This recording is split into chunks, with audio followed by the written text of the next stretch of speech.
Hello everybody, it is Friday the 17th. I have today off, I have Monday off, I have Tuesday off, so perfect time to catch up. Because if you saw my last vlog, you know that at the end of last vlog I had a backlog of 524 pages. Yesterday evening I did not manage to keep it at that level, so at the end of yesterday it will have been some 40 pages more, I guess, which means that at the beginning of this day, at the beginning of this vlog, I am 669 pages behind. Close to 700 pages behind.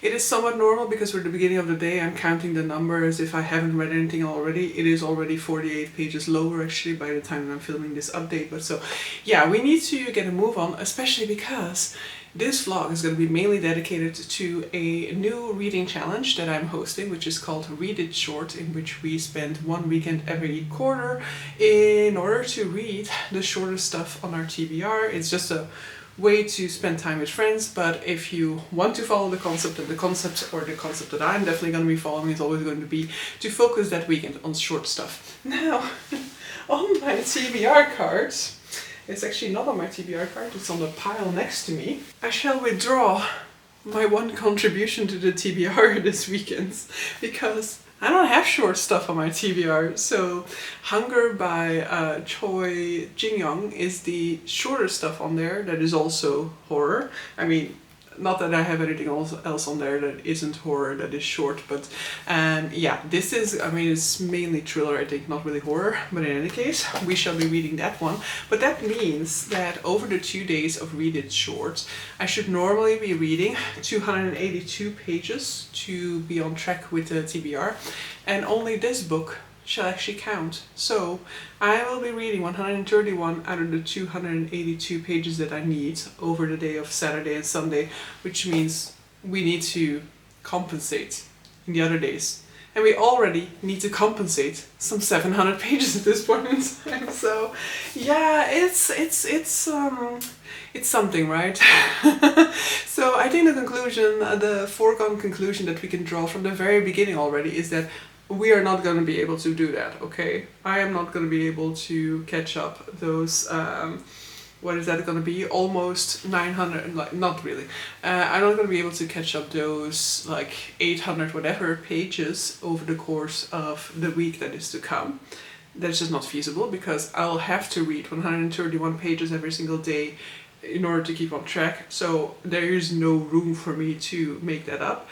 But my hope is definitely to get it back down again. So it's currently at close to 700. I would be happy if by the end of this, I guess I would still be happy if it's just at the 500 pages. I would be over the moon if it gets to like 400, for example. That would be lovely, because, you know, we're running out of time in this month, you know, like after this vlog, I guess there's only one vlog left for this month, which means that if the backlog is gonna be at 500 by the end of this week, I'm not making that by the end of this month. I think that this is a foregone conclusion that everybody has made, that somehow I'm not really ready to accept yet. But yeah, if this week is crucial when it comes to this. I mean, every week before has been crucial, but I haven't made it. But this week is crucial, because if I don't reduce it further by the end of this, if I cannot, then, you know, like, it's just not going to be possible. So actually speaking, I should be aiming to get to that 400, to be 400 pages behind instead of being 700 behind as I currently am. Yeah, which means a lot of work, which also means strategy. So I think today I am going to, so one of the main things I have to do today is make a list of the short horror books that I want to have as potentials throughout this weekend for Read It Short. And then so that, you know, like during Read It Short I can just like have everything ready already. I don't need to do any sort of research into what type of books I could use for that project. And then for the rest of that I should be reading today. I kind of want to go to do a Christmas shop as well. I'm not entirely sure if I'm going to do it today still. Maybe I'll just do it on Monday instead. But yes, I do need to go for groceries because I do need some, like, you know, caffeine fuel for this weekend. And for apparently this massive hole I have to dig myself out of for the coming week. 2 weeks to be fair. So yeah, we'll see. I do have some stuff to do, but I think that my strategy for day A, hey cat, is mainly going to be audiobooks. Now, that has been the big sort of like problem for this month, has been the fact that I only had audiobook for one thing on my TBR. And that I'm almost done with that audiobook, and that is the second book in the Terra Ignota series by Ada Palmer. So my plan is to finish that today. I think I have some 2 hours left or so of that audiobook. I am battling fate because I want her to eat some of the food that she doesn't really like. And so that's why she's being a disgruntled little cat over here. So I am going to be finishing that audiobook. I have a puzzle that I borrowed from my mother, so I think I'll be doing some puzzling, listening to that audiobook. That will get me some 84 pages done further today, because I've already listened to it a little bit, and as I said, I'm like 48 pages down for today already. So if I can finish that audiobook today, then I'll already have the required page count for today, and then anything I read on top of that is going to be work towards reducing the backlog.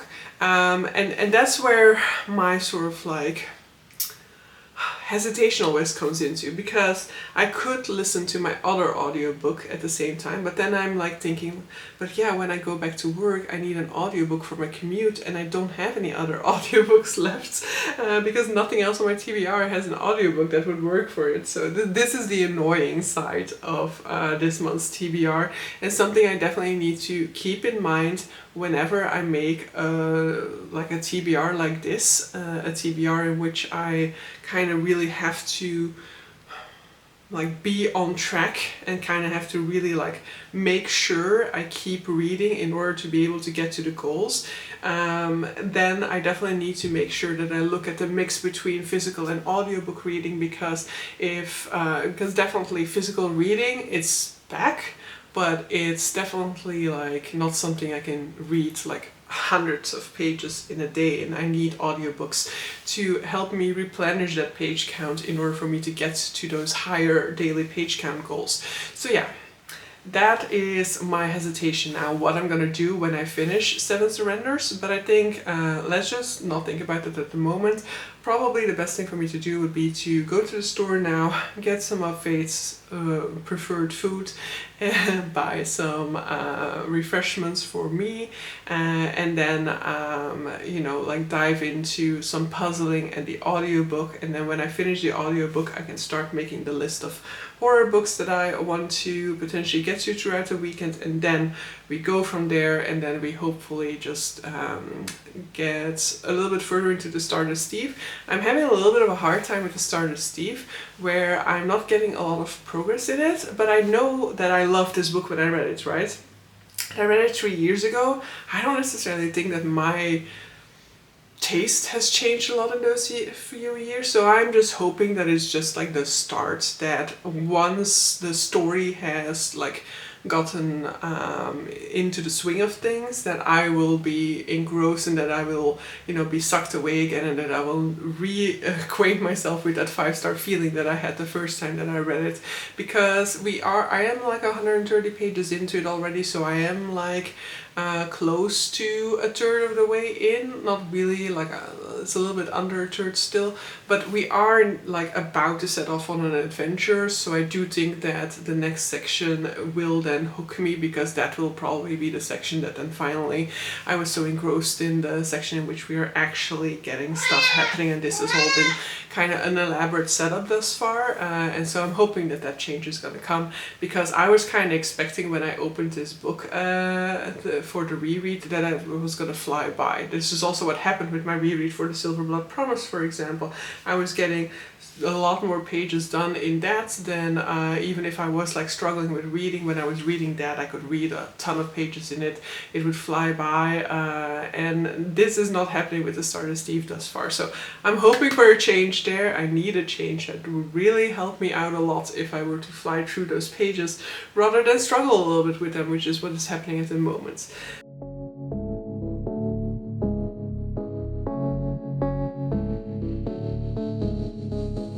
I never think, I never know. I'm stuck and left alone. I've been lost, I've been fine. My cause is not defined. Won't you kiss me? Won't you play? Won't you try me? Ain't no way I could deny you, I could strike. Will you kiss me?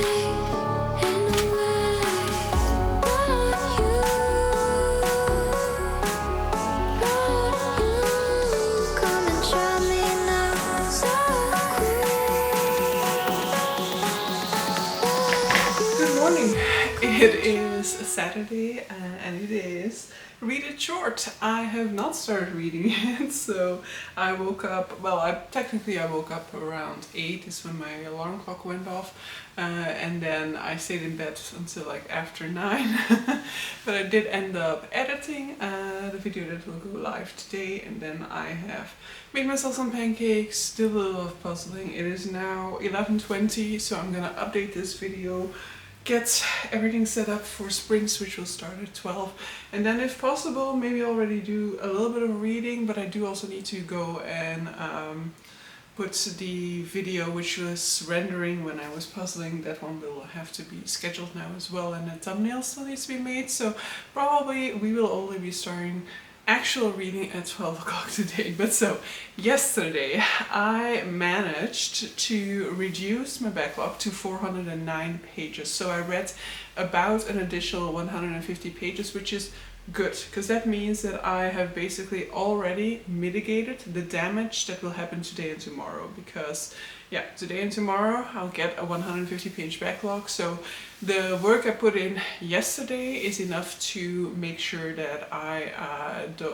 leave the weekend at the same level as I started the weekend with. So yeah, I mean, as I started the vlog with, let's say. So yeah, that should be fine. And then if I can just on Monday and Tuesday then get a little bit of an extra hustle in to try and make sure I get to those goals that I mentioned at the beginning, then everything can still turn out fine. So yeah. I yesterday finished 2 of my audiobooks, which is somewhat of a problem for later. So I finished Terra Ignota 2, 7 Surrenders. I cannot say too much about this one because this one really builds off of the previous book a whole lot. So Terra Ignota is a very interesting sci-fi series. It got very interesting world building with this sort of like concept of people gathering in these collectives called the hives. So you have these hives that basically you choose your hive based on the values, the ideas, the political system, the sort of fixed criteria that makes up the identity of that hive. It is not about being born in a particular hive. You really decide on which hive that you are going to belong to, and then within those hives you also have sort of smaller family units which are called bosches. And so in this world we start off with our protagonist, who is telling the story of how a sensayer, who's basically a sort of like religious expert, somehow stumbles upon a scene that is impossible, a scene of young toys, a scene in which toy soldiers have been brought back to life by a young mysterious boy.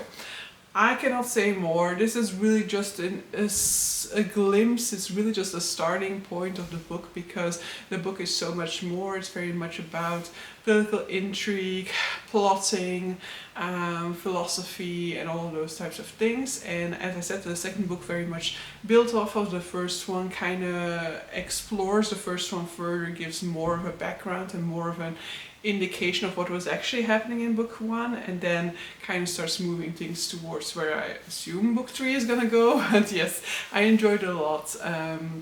It's a very interesting writing style as well within these books. But so I finished that one, and then I was kind of debating whether I was just gonna try and focus more on the Stardust Thief, which I did make some progress in yesterday, but in the end I decided that let's just do the easiest way for me to get these 150 extra pages in.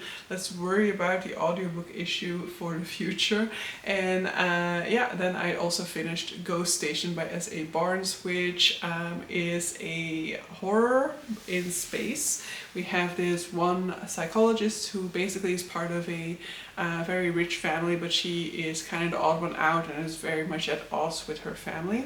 She has taken on a mission to go to the space station where a crew member has just passed away, and so they need her to go there in order to help support the crew, give them emotional support, and kind of hold the crew together. However, when she arrives there seems to be nobody alive. However, that luckily turns out to be just a prank. However, very soon a lot of things starts happening, and she's not all that sure that all of them are actually pranks anymore. So this is a horror set in space. It's very much like, it's got a lot of like, I wouldn't say that it's got a ton of eerie atmosphere right from the start. I think in the start you are still kind of like mainly focusing on establishing the relationships between the different characters within this world, and she is very much trying to combat their sort of like hesitancy to talk to her, their hesitance like attitudes towards her as being somebody who's there to support their mental health. A lot of them are very much sort of like this role that they're doing, the job that they're doing kind of attracts sort of like daredevil characters, and it attracts a sort of like mentality of toughness, and so she kind of has to battle that in order to be able to give the people the support that they need. But also very soon on there's this sort of tension that starts to exist between not just her and the leader of the crew about authority, but also between her and a member who seems to know something about her past.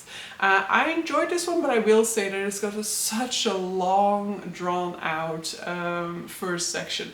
I feel like with Mexican Gothic, this book just waits too long to really sort of like go into high gear. It simmers too long, and apparently I don't really like the simmering section, so I definitely felt like I feel like it's like 2/3 of the book or so that things are being like established, built up, you get little morsels here and there, you have pieces of puzzles that are kind of like telling like warning signs of something is not right here, before we finally delve into like an explosion of action and things are actually starting to go down. So yeah, I did enjoy it in the end, but I will say that I would have preferred for that first section to be edited down and for this book to be on the shorter end than it ended up being. But so yeah, that means that I'm now ready to dive into Read It Short and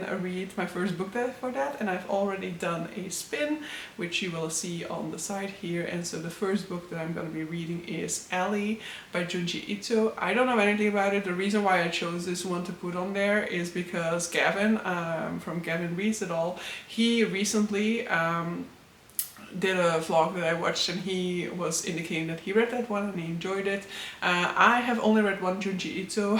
I don't actually remember the title for it. It's based on a book as well, and I didn't really enjoy that one, but I think it also has to do with that story in particular, because I didn't really care about that protagonist in particular, and so I'm hoping that when it comes to somewhat of his more real, pure horror stories, that it'll go better for me. So I wanted to put some shorter, smaller, faster things in there. I mean, all books are gonna be short, but I think a manga is actually a really great start for this readathon. So thank you to The Wheel for getting that one to be my first choice for the weekend.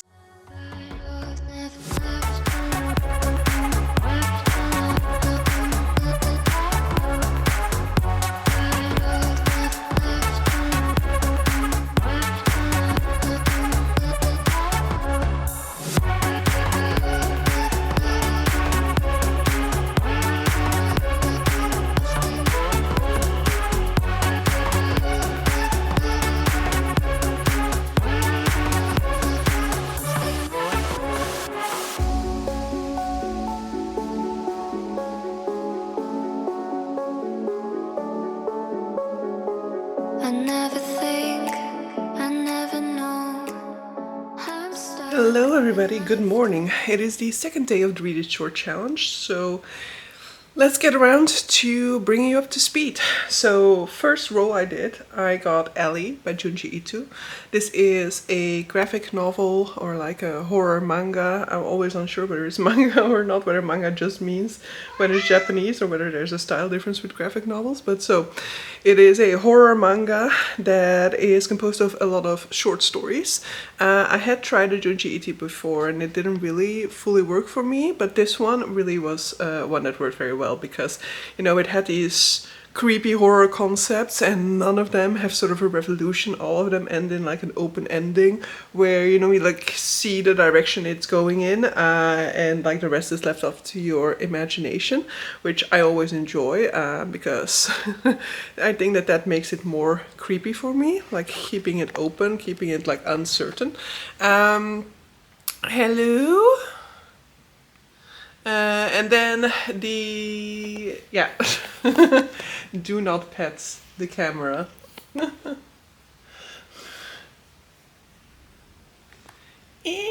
Hello.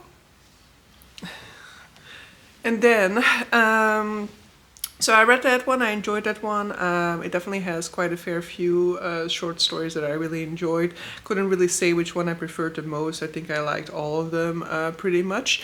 And then after that I did another spin and I landed on Paradise Rot by Hval, which is also a horror. It does not feel like a horror for most of the time, but there is this sort of like realization I got to in the end that made me go like, oh, okay, is this what is actually going on? Which would definitely transform it into a horror.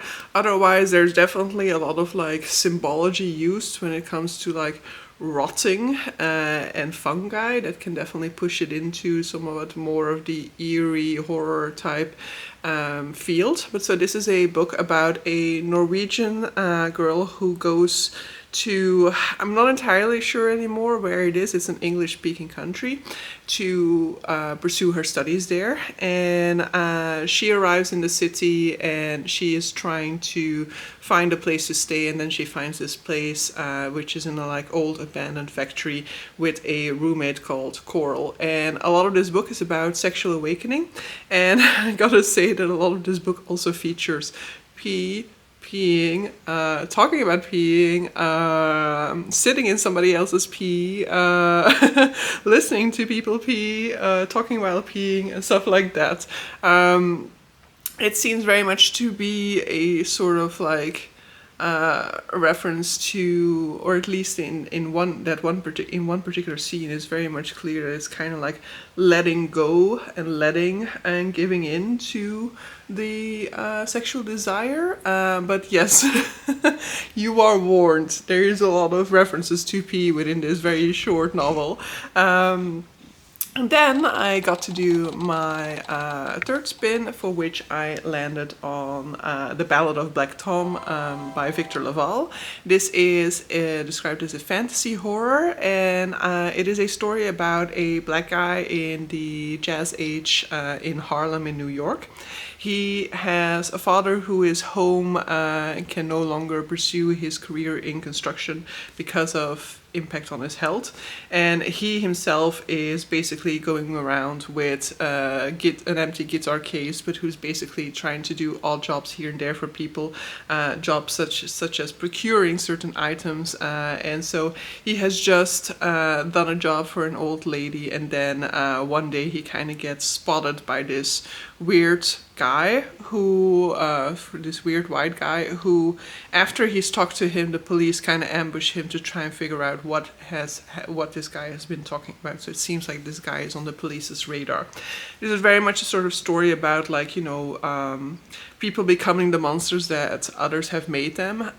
So this is a lot to do, of course, with discrimination, with racism towards black people in New York, especially at that time, and looking at, you know, these white people and the way that they look at black people, but also the way that that can transform black people because of the rage that they feel for the unfairness in which they are treated. And so Black Tom can kind of be seen as somebody who goes down that path due to circumstances. I enjoyed this one. I think out of all of these, this is probably the one that feels the most like, I wish this was maybe like something more developed rather than just a novella. I guess this is like the one which I mainly felt like I wasn't fully satisfied after having just this short length novella. But I did definitely enjoy. I enjoyed that thematic as well, and probably it didn't have to be more than that. Just like a short and sweet, short, powerful rendition rather than a drawn-out full-length novel. Probably I would be like dissatisfied with a full-length one, but this is the main one where I felt like I was still like missing something when it fully wrapped up. And so with that, we have made it to day number 2. I have 2.5 hours left of my 24-hour challenge, because I didn't say it earlier in the previous clip, but basically I'm using this 24-hour period as well for the Herkia challenge of reading as much as possible within 24 hours. So we've read 3 books within that time period. Let's hopefully finish a third one as well, and that will then have to be Ring Shout by P. Djeli Clarke. And actually now I'm thinking that I cannot finish Ring Shout within the 24 hours, because I think the audiobook is like 5 hours. So and I've just listened to like a little bit of it, like 19 minutes or so of it yesterday evening, because I was cooking and I needed an audiobook for that. But so that seems to be kind of in the vein of The Ballad of Black Tom, as in that it's also a sort of like horror that will bring forward the horrors of racism, because we are looking at a group of black people who are hunting the Ku Klux Klan. And so far all I really can say is that like the Ku Klux Klan have been like literally transformed into the monsters that they really were. So it is very much a horror that's like fighting monsters, and by dehumanizing the Ku Klux Klan, it makes it easier to discuss the horrors of the Ku Klux Klan, but also to like reinforce the fact that what the Ku Klux Klan was doing was not human, was not moral, was totally monstrous. But so I'm eager to see where this is going, because I've just read the first chapter, so I really only just had like the introduction into a first fight with the Ku Klux Klan, in which it then becomes clear to us as a reader that they are real monsters within this book. But so yeah, that's gonna be it for now. I'm going to be trying to finish this one as much as possible before 12 o'clock, and then yeah, so in about half an hour I'm starting sprints, and then I will do I might not do a second roll today, that depends, because I do have a physical book. So once Ring Shout is done, I will read that physical book just to make sure that I get to it before this weekend is over. And then if I do finish that one in time, I might still do another roll to find out like my final book for this weekend. It would be nice to have like 3 books yesterday, 3 books today, but one of the books yesterday, of course, was a graphic novel. So I don't necessarily think we should like think that if I got to 3 yesterday, I should get to 3 as well today, because that one definitely took me like an hour and a half or so to get through, which is not going to be the case for these other novellas. I've been lost, I've been fine. My cause is not defined. Won't you kiss me? Won't you play? Won't you try? It is Tuesday morning, so it is the final day of this vlog. Normally, maybe I'll extend it, right? Wasn't I going to extend it? Yeah, probably, because I didn't start on the Wednesday, I started on the Thursday, so maybe I'll extend it, who knows. But in any case, this is the final day of my sort of mini week of holiday, because I have to go back to work tomorrow. It's a painful realization, but I had a dream last night that I went to work today, so I'm already happy that this morning when I woke up, I was like, do not go to work, you still have one more day. But so yeah, I have completed Read It Short, and I can tell you that this was an amazing weekend in terms of productivity. Not for the monthly TBR, but I read over 1,000 pages across 2 days, and granted 300 of those are the Junji Ito manga, so a lot of that page count was there for that reason.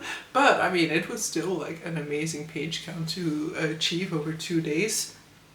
And I finished 6 books, so let's talk about day 2 of Read It Short. So I finished Ring Shout by Djeli Clarke, which was an interesting one to read in conjunction with the Ballad of Black Tom, which I think is the previous one that I talked about, probably, right? Because this is also like a Black Justice novella. So in Ring Shout we basically have this band of black women, I think they're all women, right? Who fought in the wars and who have apparently this sort of like power that makes them able to see Ku Klux Klan members who have turned into Ku Kluxers, which is basically like the monster version of them. So basically when they cross a certain line, they become monsters. They like the more acts, like the more of these heinous crimes that they portray as Ku Klux members, the more that they transform into these monsters that they then fight and hunt and kill. And so this is a book that is basically a monster hunter book of them battling the Ku Klux Klan, but it also talks a lot about, like, you know, what the Ballad of Black Tom was talking about, you know, like how hatred begets hatred and kind of trying to break that cycle. We also kind of go back to a pivotal moment in her history. We have like past generations mixed into this story through a little bit of a supernatural. So I love this one. I thought this was so well thought out and so well executed. I cannot say too much about it, of course, because it's a novella, so I also don't want to really like talk too much about what happens in it, because, you know, like with a novella there's so easily a lot that can be spoiled because of the fact that it's such a limited page length. So it's not like a ton can happen the way that it does with a full-length novel. But yes, 5-star read. I enjoyed it a lot. I think Djeli Clarke is a really good author. I think this might have been the final thing by them I needed to read before I'm up to date with everything that they've published, but I'll have to look into that, whether that's true or not. Then I spun the wheel again, and you can see the results over here. So I had to read The Bell Chime, and I've forgotten the name of that, and that was just a weird, paranoia-inducing experience. So we have this woman who hears a chime, and she hears this sound that nobody else around her hears. She's somebody who's had sort of like she has like these severe anxieties having to do with like some childhood trauma of biting into it, and there having been like maggots inside. And so the whole novella is actually just like a wild anxiety ride of her just like spiraling out of control, and you as a reader following along, but also not knowing what's real, what isn't, what is happening. So in the beginning of this novel, her anxiety and her paranoia is kind of triggered by the fact that when she goes down to the local supermarket, she finds a poster in her building, a wanted poster that has a picture of her on it, but a like deranged picture of her. And so she goes back up to her boyfriend and is like, what's up with this? What is this, like some cruel joke that somebody's pulling on me? I've never taken that picture. It says that I'm missing, but I'm not. And it becomes, the book becomes a web of just like uncertainty about what the real deal is, what is reality, is she missing? Then later on somebody else goes missing, and by the end of it I really didn't know what to make of it, but I can definitely say that the atmosphere was on point, you know, like I definitely was strung along in this sort of like chaotic atmosphere that makes you similarly feel like you don't know what the hell is going on and what's real anymore. So kudos to it for that, I guess. And then the final thing that I still finished for Read It Short is Hunger by Choi Jin-Young. This is an interesting one. So this is a short story, like a novella, about a woman who eats her husband. That's basically the entirety of the novel. However, that's also like the smallest page count of the novel. And in the majority of the page count, it feels like just your literary fiction about grief. So I will definitely give it the fact that, you know, I have never thought of the Cannibalist act as being a romantic act, but this book definitely made me think about it in that way, because early on she kind of explains that the reason why she is eating him is because she doesn't want like any part of him to be left behind in this world, any part of him to be left for others to exploit, for others to sell, for others to you know, like feast on, and like she wants to like take everything of him in her so that she can carry him with her for the rest of her life. And so initially, before, when they had this conversation about what would happen if one of them died before the other, and he had also been like, I will eat you, and she had kind of been thinking like, yeah, if he dies, you know, like I'm following right after. But now that she is committed to eating him and taking him with her, her whole change, or her attitude on life fully changes, because now she's like, now I want to live as long as possible because I want the part of him that lives in me to live on as long as possible. So the core concept is romantic. The execution sometimes is of course quite gruesome because it is described how she eats him, but I will definitely say that it is minimal, like as much as Cannibalist X can be minimal within a book, this is quite minimal. The vast majority of the page count is dedicated to the story of their life, basically, of how they met one another, how they grew from hating one another to liking one another to loving one another, the ups and downs along the way where, you know, they got really, really close to this kid, and then that kid, and then something happens to that kid that makes them kind of drift apart and deal with that in their own particular way. And yeah, I just think I find it very difficult to say what I felt about this novel, because I think that it has really big strengths and I did not struggle with it, but I also feel like it left me unsatisfied. Like at the end of it I was like, I kind of want more out of the story. I didn't necessarily want more pages, but I just kind of wanted a more impact with the book, and it never really gave that, which for a Cannibalist book, you know, you expect something to at least shock, or yeah, you know, you expect some further impacts, and this felt very mellow to some extent. And then yesterday I started the day with 700 pages backlog basically, which means that I was basically 4 days behind on the reading challenge. So we had to get a move on, you know, like I ended Sunday evening with like 3 days behind, and then, no, 4, right? Yeah, 4 days behind. I ended Sunday morning with like 4 days, Sunday evening with like 4 days behind. And yesterday I managed to catch up one of those days. So I'm currently 3 days behind on the reading goal. Let's try and get that down even further. But so yesterday I was very much successful in getting it down by a full further day, because of the audiobook for Audition by Kitamura. So I won't have that benefit today, because today I no longer have an audiobook for any of the books that I have on my TBR for this month.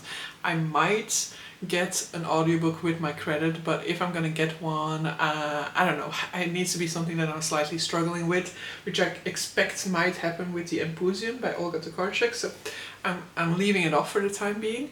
But so yes, I need to try and get to the same page count as yesterday, but without an audiobook, so that's gonna be difficult. But so yeah, yesterday I read Audition by Kitamura, and that was amazing. I knew that this one was like a very polarizing book, so I guess I went in with like zero expectations in that regard, I had like the expectation of kind of struggling with it, and that was not the case at all. I was sucked in from more or less the beginning, even though it's not necessarily like the best section or the most interesting thing about it is not the beginning. So you start off with this woman who is in a restaurant talking to a guy called Xavier, and then at some point at some moment, like her husband walks in and she becomes very anxious about his interpretation of what is going on. She is an actress who is studying for a role for a theater play, and she's struggling with this one pivotal scene, because around the midway point of the theater play, like the tone and the character makes like a full shift, and she cannot fully grasp or come to terms with the shift in that character arc. She cannot fully come to terms with how the character gets from one point to the next. And the guy that she's actually having lunch with is a guy who approached her saying that he thinks that she is his mother because he read an article in which she said that she gave up her child. However, she quickly clarifies that it wasn't the case that she gave up a child, like she did give up a child, but it wasn't the case that she gave a child up for adoption. It is that she had an abortion, and the journalist just didn't want to write it like that. And so this conversation is kind of an awkward conversation, and the awkwardness kind of continues because he then gets a job in that production as well. And around the midway point of this novel, like with the play, the story kind of makes a drastic shift that is like not announced and that you kind of have to kind of come to terms with. And the problem that people can definitely have with this is that you kind of have to some extent accept what is going on, or just like roll with the punches, you know, like you have to kind of roll with this new shift that the story has taken from there.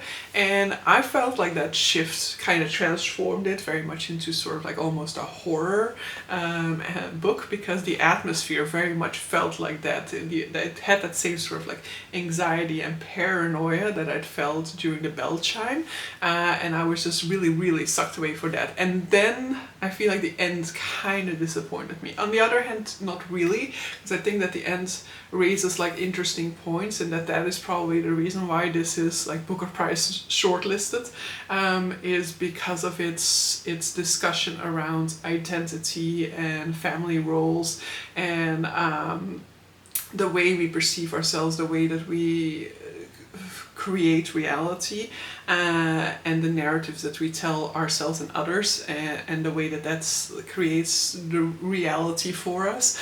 But yes, I thought that this one was fascinating and really well done. So I actually do want to read more Katie Kitamura.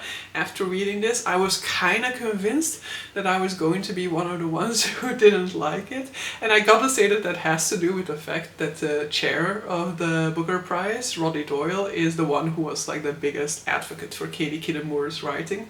And I do not get along with Roddy Doyle's books, so I was just assuming that, you know, because I didn't like the one book by him that I had to read for university, that I also was not gonna like the book that he likes. But of course that is not necessarily a one-on-one what do you say, oh, how do you say that? Corroboration, whatever.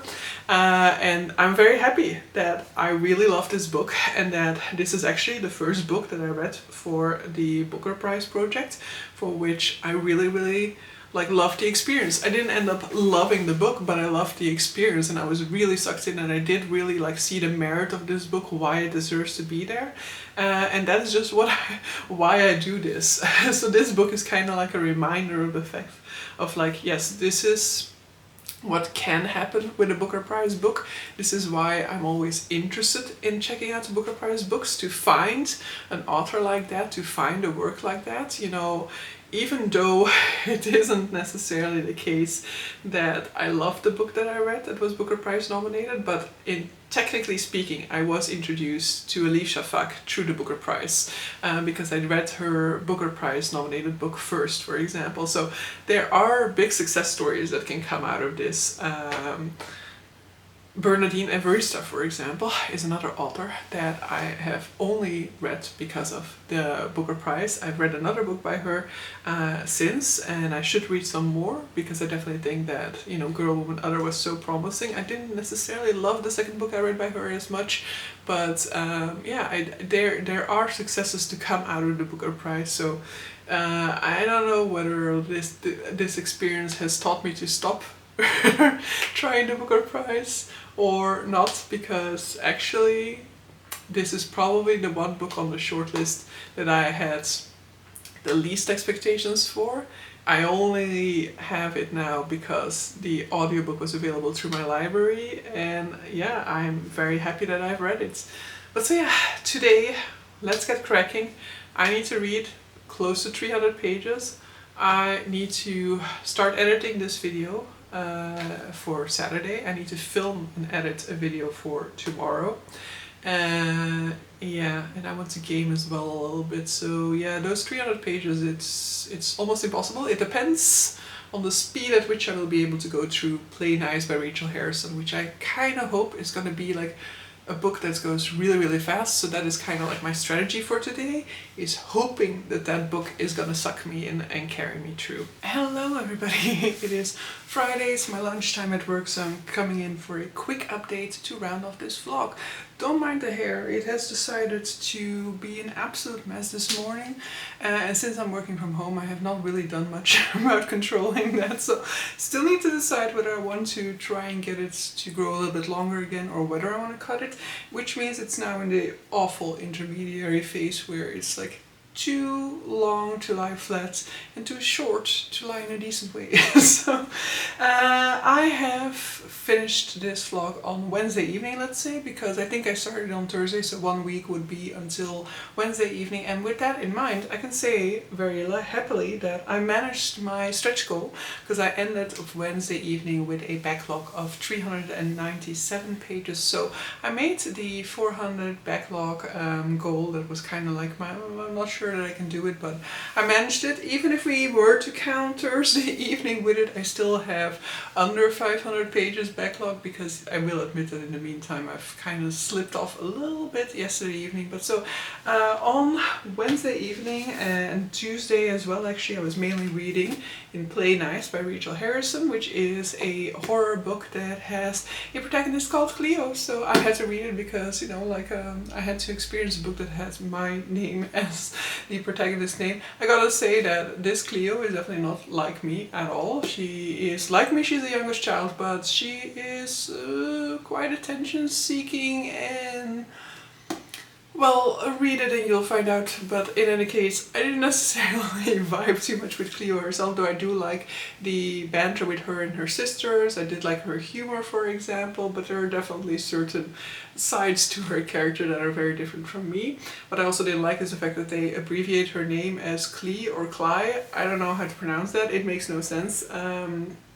In English, at least, like in English, the vowel sound for the I is like totally different than Cleo, and so if you then abbreviate the name, like how are you pronouncing it then? But so in any case, I almost put the book down at that point in time. I definitely almost put it down when it told me to fuck off, but it was a little bit weird reading a book that has a protagonist with my name in it, because my name is a name that you don't hear very often. It just like, and I kept on forgetting that this character's name was Cleo, so whenever like my name would appear on the page, it would be like, oh. I had like a jump scare every time I saw my name, basically. But I did enjoy this one. The first day in which I was reading it, I was a little bit worried because I kind of picked this one up because I felt like, okay, I think that this is going to be a page turner. This is going to be very easy to get through the pages. And then initially it didn't go as fast as I thought it was going to go, but definitely on Wednesday evening, for example, I was very much hooked and turning the pages and not really struggling at all, not really going forward to see like when is this chapter done. So I was definitely very much into it. This is a haunted house novel in which our protagonist Cleo, as I said, she's the youngest of 3 sisters, and they have a little bit of a dark history when it comes to their mother. So they've grown up mainly being taken care of by their father and his second wife, and for a time though they shared custody with their mother. However, their mother was an alcoholic, and it seems like there's some traumatic events that took place in their past, because their mother was convinced that the house that she had bought after the divorce was haunted.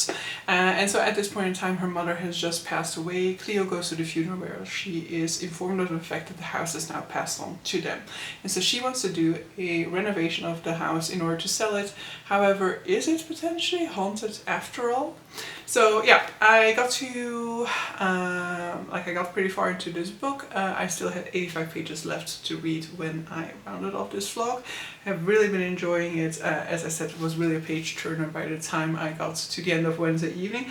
And it was also really quite unsettling, to the sense that both nights in which I was reading this book before bed, I had to do something else in order to ensure that I was not going to be, thinking about the book while trying to fall asleep, because it just has these elements that I know are like triggering for my imagination. After watching Halloween, I couldn't sleep for a week, for example. So after on Wednesday evening, for example, I ended up watching You've Got Mail just to get into the completely different headspace. But yes, this week has been really productive in terms of the pages.